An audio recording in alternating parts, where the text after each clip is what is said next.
And all glories to Sri Chaitanya Mahaprabhu, who acted as the eastern horizon where the sun of the Atmarama verse arose.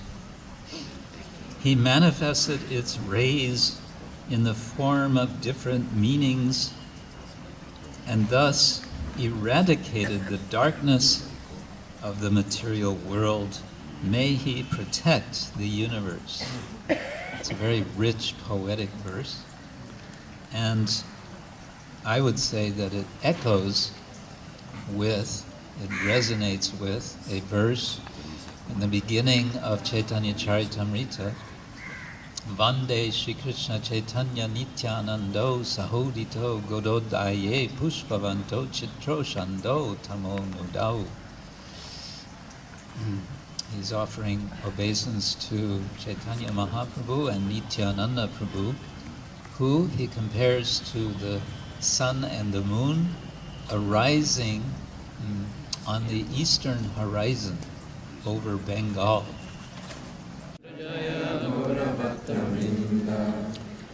So, but some people who are not familiar with our tradition, they hear devotees saying Jai, Jai all the time, and they wonder, what is this Jai, Jai all about?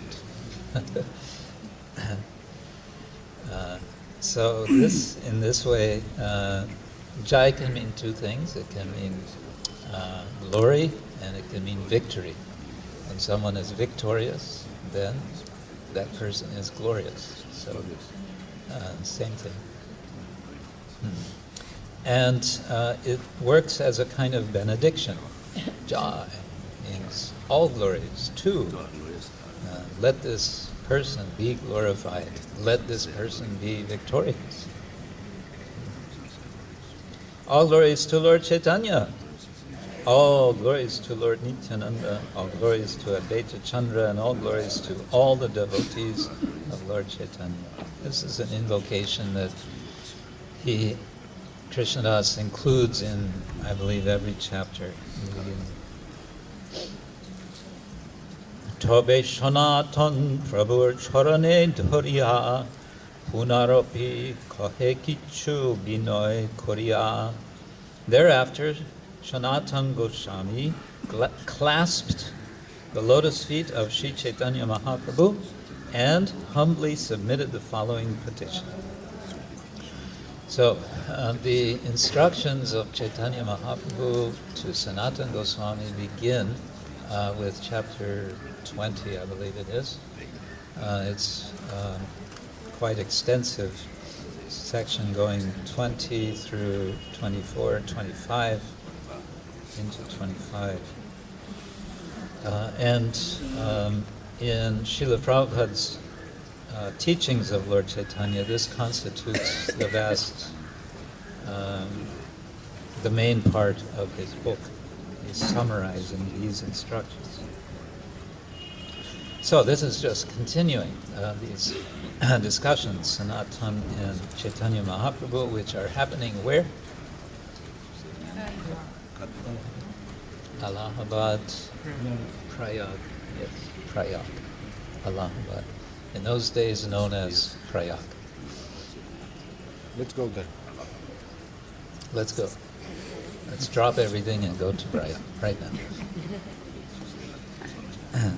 What's the famous festival that happens there? Kumbh Mela. Yes. Purbe shuniyachon tumi sarvabhamastane ekashrokke artar arta kairat shabakhane. Sanatana Goswami said, "My Lord, I have heard that previously at the home of Sarvabhauma Bhattacharya, you explained the Atmarama verse in 18 different ways."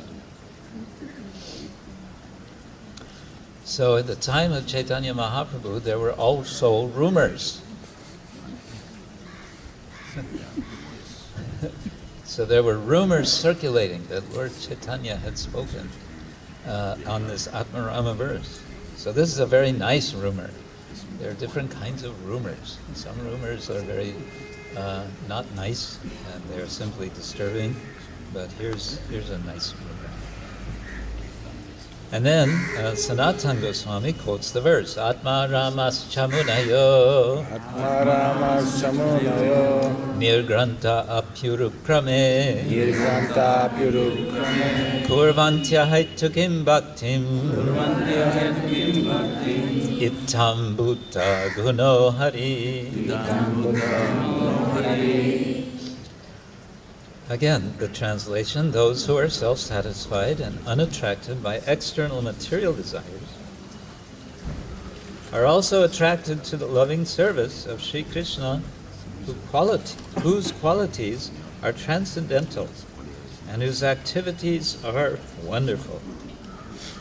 Hari, the personality of Godhead, is called Krishna because he has such transcendentally attractive features. The word atmarama refers to one who enjoys these 7 items, or these 7, with these 7 meanings, the absolute truth, body, mind, and so on. He says, later I shall enumerate the atmarama. Now at this point you may already have a sense of how it's going to be possible to get 61 meanings out of this verse.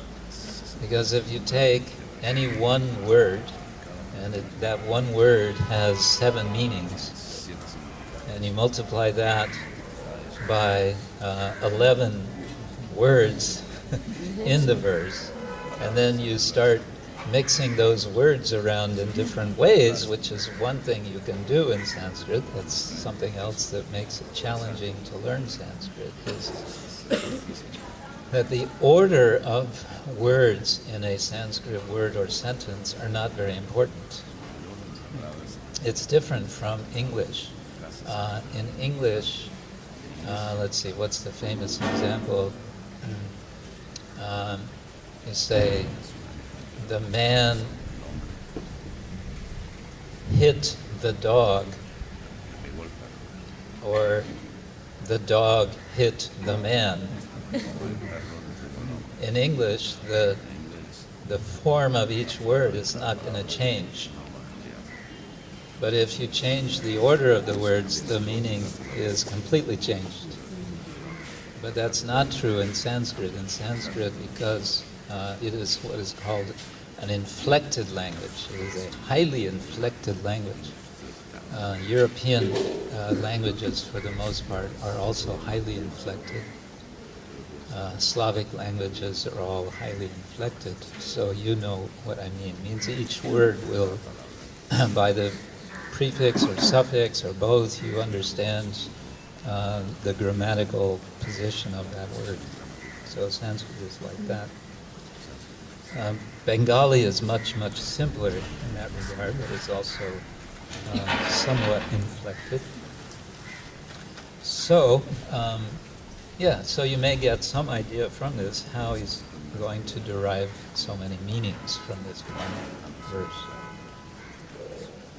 Okay, we'll just read that verse. Muni adi shabde artha shuno shonatan pritak pritak artha pache koriba milan. My dear Sanatan, first hear the meanings of the other words, beginning with the word muni. I shall first explain their separate meanings, then combine them. So this is what he's doing. It's the basic technique, what he's going to do.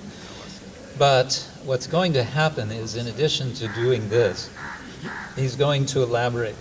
He's going to be giving purports to some of these meanings by quoting from other Shastra or from the Srimad Bhagavatam, especially the Srimad Bhagavatam. So in one sense, this chapter becomes a whole purport to the Srimad Bhagavatam, all in this one chapter.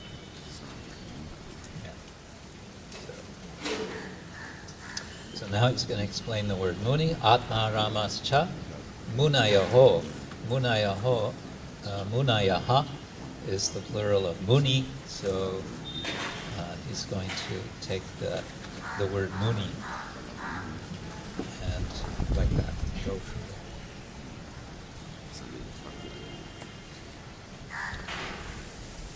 Hare Krishna. Hare